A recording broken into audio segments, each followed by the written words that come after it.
In 2023, Jean-Claude Van Damme sat down for an interview with The Telegraph and said something the martial arts world had been waiting 30 years to hear said plainly. Sony Pictures co-president Peter Guber had offered both men $20 million each to fight in Las Vegas, live event, pay-per-view. The two biggest action stars of the 1990s, settling it once and for all. Van Damme said yes. Seagal said no. Van Damme told the reporter this was the third time Seagal had turned down a direct confrontation. Not the first, the third. The story of Jean-Claude Van Damme and Steven Seagal is not really a story about two men who couldn't stand each other. It is a story about two completely different ideas of what it means to be a martial artist, and what happens when one of those ideas turns out to be real and the other turns out to be a very carefully maintained performance. At 65, Van Damme is finally telling it in full, and the reason it still matters, the reason millions of fans are still arguing about it decades after both men's peak box office years, is that it was never really about the movies. Jean-Claude Camille Francois van Varenberg was born on October 18, 1960, in Berchem Saint-Agathe, Brussels.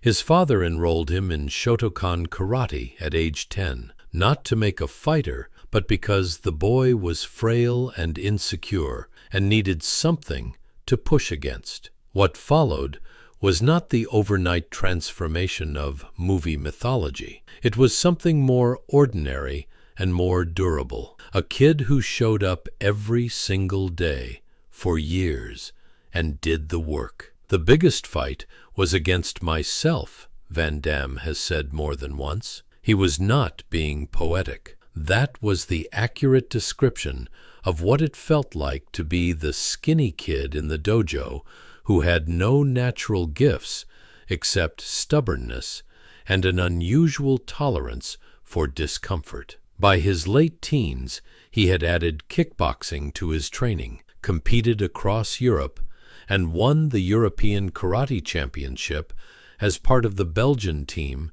in 1979. He also took the Mr. Belgium bodybuilding title in 1978. None of this was invented for a press kit. The competitive record existed before the cameras did, in official records, in front of judges, against opponents who were trying to beat him. This is what Van Damme meant years later when he described Seagal's insinuation that his credentials were a matter of opinion as something he found almost funny. You do not build a competitive record across an entire continent as a matter of opinion. You build it by showing up and winning. He arrived in the United States in the early 1980s with an accent so thick that casting directors routinely dismissed him before he had finished a sentence, and an idea about what his life was supposed to become that the city of Los Angeles was in no hurry to validate. He drove taxis. He drove limousines. He delivered pizzas. He cornered producers in restaurants and on sidewalks and told them his name and asked them to remember it. Most did not. He put flyers on windshields. He did demonstrations on street corners. He spotted Menahem Golan, the head of Canon Films, outside a restaurant on Sunset Boulevard, performed a kick so precise and so high that Golan stopped walking and handed over a card that eventually led, by a long and improbable chain of connections, to Bloodsport. Bloodsport in 1988 was not, by any conventional standard, a prestigious film. It was based on a story of disputed authenticity, shot cheaply in Hong Kong, edited under pressure. Van Damme fought to get it released, literally helped recut the film when the studio considered shelving it, because he believed in what it could be. When it finally opened, audiences responded to something that had very little to do with the production budget. They responded to him. The explosive kicks, the splits, the obvious physical reality of a man who had spent 15 years training to do exactly what the camera was capturing. All of it read as something rare in the action genre, genuine. Van Damme was not performing a martial artist. He was one. And audiences, even audiences who knew nothing about martial arts, could feel the difference. Steven Seagal was born in 1952 in Lansing, Michigan. He moved to Japan in his early 20s to study Aikido, spent years there training under legitimate masters, and eventually, by his own account, became the first non-Japanese person to run an Aikido dojo on Japanese soil. He returned to the United States as a genuine practitioner of a genuine art. He had real credentials. He also had Michael Ovitz as a friend, which is how he went from dojo owner to Warner Brothers contract through a single choreographed demonstration. Above the Law opened in 1988. Van Damme's path from training hall to film set had taken 8 years of delivering pizzas and doing splits on street corners. Seagal's had taken one phone call. That difference between the career assembled slowly from nothing and the career that arrived through industry connections is not by itself a moral judgment. What matters is what Seagal decided to do with the access once he had it. And what he decided to do almost immediately was to position himself as the only legitimate martial artist in the room. In one of his earliest major interviews, he dismissed Chuck Norris, questioned the legitimacy of Frank Dukes, whose story had directly inspired Bloodsport, and said of Van Damme's competitive record that it was, in his considered view, a matter of opinion, not a refutation supported by evidence, not a counter-argument with specifics. That slow, smiling dismissal. Van Damme, asked about Seagal on the Arsenio Hall show, called him a wonderful guy and declined to engage, which was either remarkable restraint or the most efficient method available for making the other man look small. The on-screen contrast between them gave the rivalry a genuine intellectual dimension that went beyond ego. Van Damme's kickboxing background produced fight scenes that were high, fast, and visually spectacular, each kick timed and angled for maximum impact, the splits appearing at moments calibrated for the camera. The whole enterprise built on athletic ability that was obviously real and obviously trained. Seagal's Aikido was something different entirely. The art itself is genuine and ancient, a system of defense built around redirecting an opponent's momentum, using their energy against them through joint locks and throws that require minimal force when applied correctly. In the dojo, against compliant training partners, it is beautiful to watch. Seagal's early films captured that beauty effectively. His characters moved with a fluid economy that read as menacing in a way Van Damme's explosive kickboxing never quite was. The problem was the word compliant. Aikido, as fight analysts have pointed out repeatedly, operates on assumptions that a real fight does not honor. UFC commentator Joe Rogan has said that Aikido would never work against a trained fighter. Never, not in a million years. Fight analyst Jack Slack has written that it only functions if your opponent attacks in the straight, predictable manner that any trained fighter learns to avoid in the first week of sparring. Seagal's film fights worked because the stunt performers were directed to attack in exactly the ways that Aikido can handle. The question of what would happen if a real opponent attacked in the ways that real opponents actually do was never answered on screen. The judo Jean LaBelle story is where the rivalry's subtext became text. LaBelle was not a minor figure. He was a world judo champion, one of the founding figures of American submission grappling, and a man who had worked on film sets for decades. During the production of Out for Justice, Seagal had apparently made the claim that no submission hold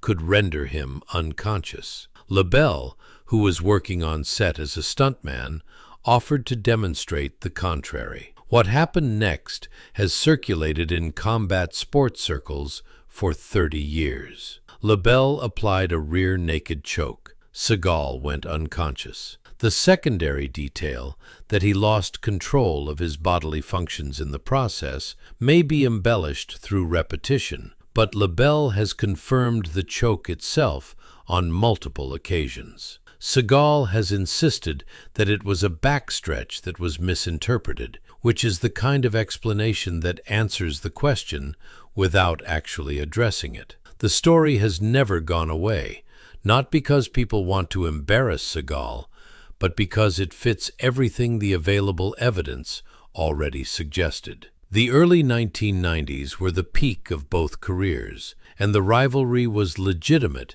in a way that is easy to forget now. Under Siege in 1992 was a genuine theatrical hit, over $150 million worldwide, a taut action film with a script smart enough to actually use Seagal's stillness as a character trait. Hard to Kill, Marked for Death, Out for Justice. These were not embarrassments. They were mainstream commercial releases that proved a specific kind of audience appetite for the controlled, efficient, brutally quiet action star that Seagal had invented. At the same moment, Van Damme had Universal Soldier, Time Cop, and Hard Target, the last directed by John Woo with such operatic commitment to ballistic choreography that it briefly made Van Damme look like the most cinematic martial artist Hollywood had ever produced.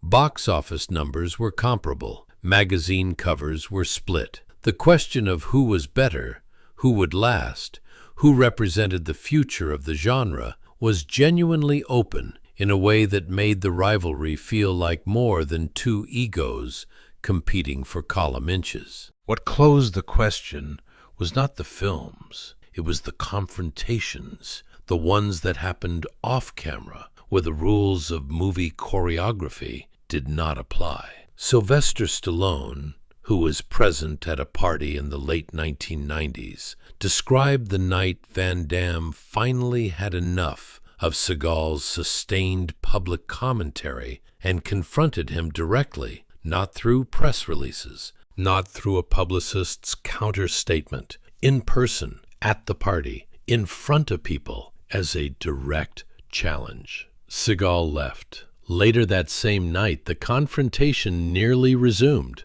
when Van Damme followed him to a nightclub in Miami. Van Damme waited outside for 2 hours. Seagal did not come out. "If he sees me, he runs," Van Damme said years later, with the flat effects of someone describing a recurring weather pattern. He was not performing anger. He was reporting what he had observed repeatedly across many years and 3 separate offers. The man who had implied that Van Damme's competitive record was a matter of opinion had now, on multiple occasions, declined every opportunity to offer an opinion of his own that came with any physical consequence.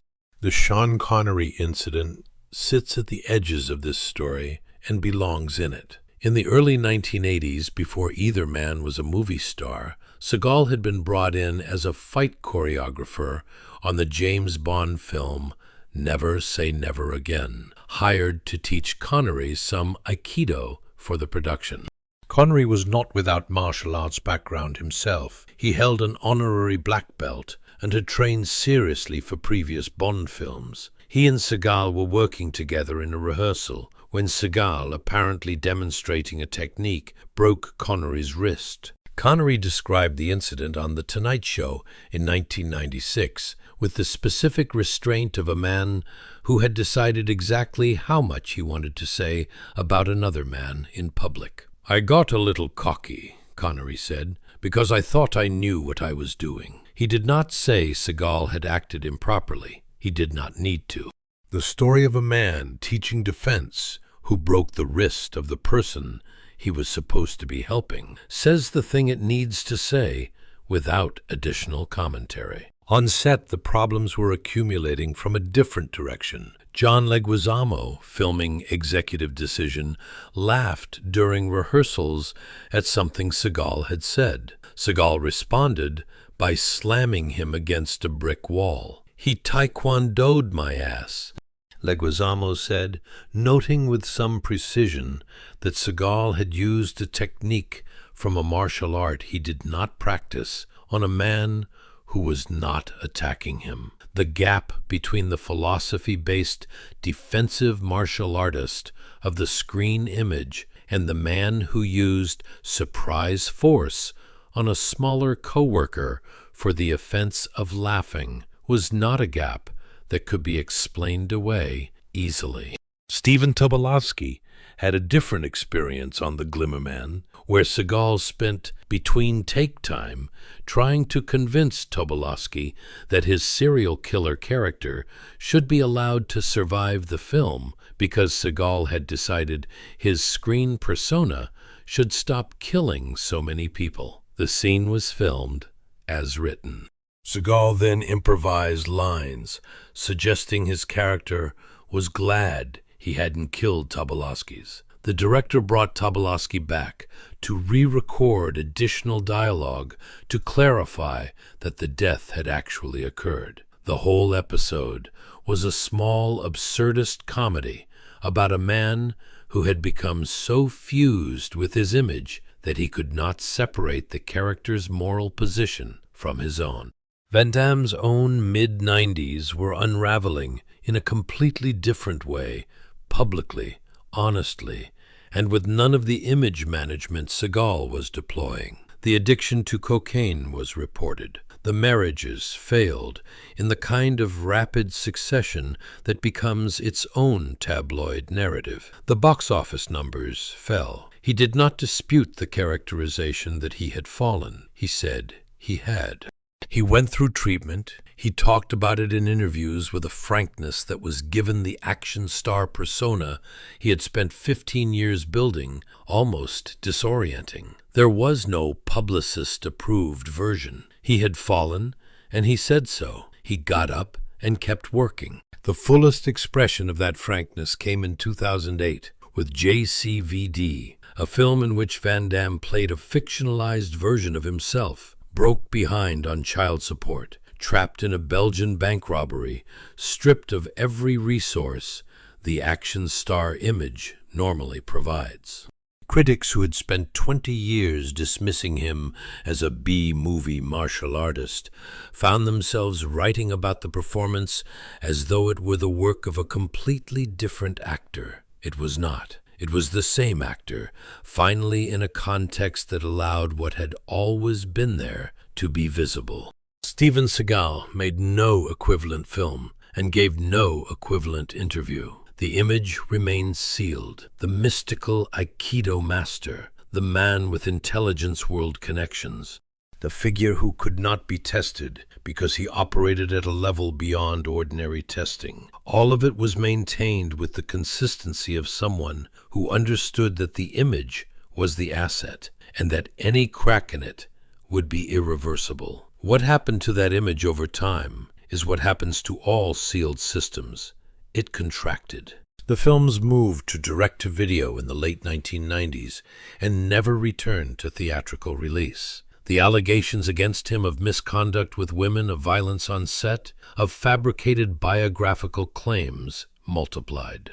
The Russian citizenship in 2016 and the subsequent role as an unofficial cultural ambassador for Vladimir Putin added a dimension to his public record that recontextualized everything before it. The man who had built his persona around a code of honor had become, in the eyes of most of his former audience, something difficult to look at directly.